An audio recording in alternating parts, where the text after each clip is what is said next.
Friends, I'm going to talk to you about the Filipino core value of pakikiramdam, which in my mind causes the most tension in Filipino families today, whether you're living in the motherland, somewhere in Europe, but most especially if you live in the West, the Americas.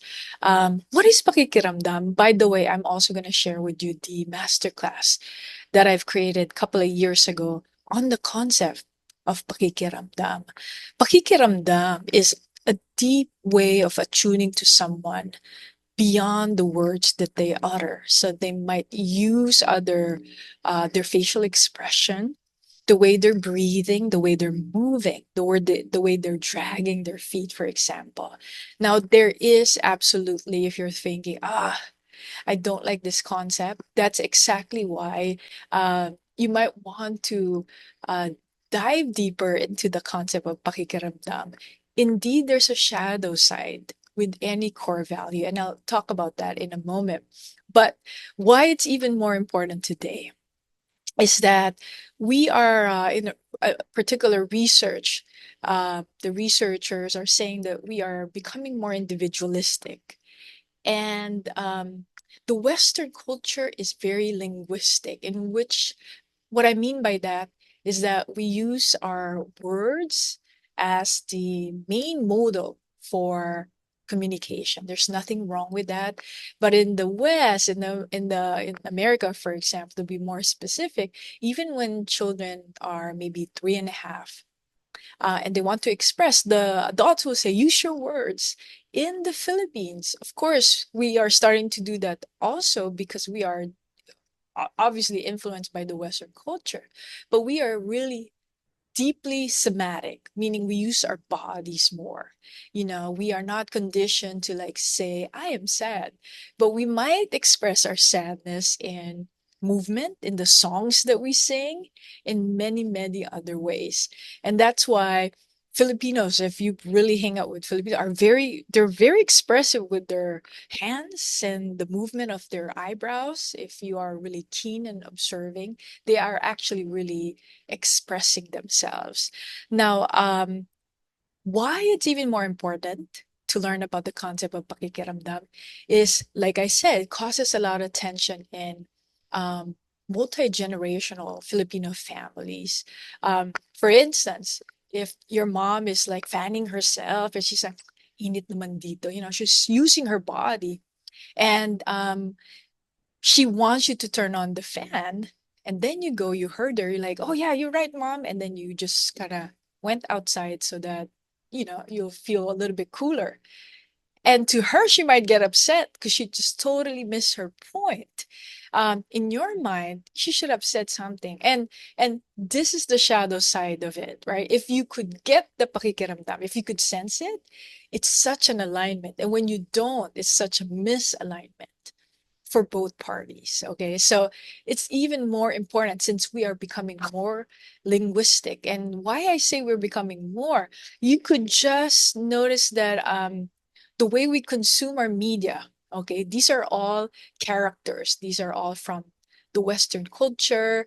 Like social media, the imagery, the characters, we are just going by words or imagery. So that's the first one. Like I said, the world is generally becoming more individualistic, and why pakikiramdam is so essential is even though it has a shadow side, it is deeply relational. That's something that's so beautiful about the Filipino culture. And there is a scholar, I remember a scholar mentioned that we have a malalim na pakikisalamuha. And only when you have deep, deep relation to the other could you read them without using words. And that's why the Filipino, physically even, like to be close. They're more comfortable in this physical bubble that other cultures, like especially in America, needs a little bit more space or a lot more, and the Filipinos do not. And one scholar even mentioned that it doesn't bother the Filipino if you're close. Like when you're riding the jeep, except they could, they're really good with their nose. And when they could smell something, they would say, "Ay, ano yan? Sino yan? Ang bantot naman yan." They're I'm not trying to offend you, but I'm just saying that scholars even mentioned how strong our sense of sense. My husband, who's not Filipino, would say that about me, that I'm um, very keen in my sense of smell. So that's the second part, is to be keen not just on our thinking. Very words are very thought oriented, but also bodily. When we learn pakikiramdam, then you learn to read other. It's like learning a language. And when you speak to your mom, who maybe from the islands, okay, and not all people born and raised in the islands are the same, of course. So this is an example. But when you learn the concept of pakikiramdam, it's almost like you learn a totally different language. And suddenly you're like, wow, I could speak to her. That's one offering that I'd like to share with you. The Masterclass of Pakiramdam has been taken by many Filipino American psychologists, and they tell me how they haven't found a course similar to that. I wish somebody would make somebody more that would have a different perspective than I have, but I created it because I've seen it in my practice so much as a clinician.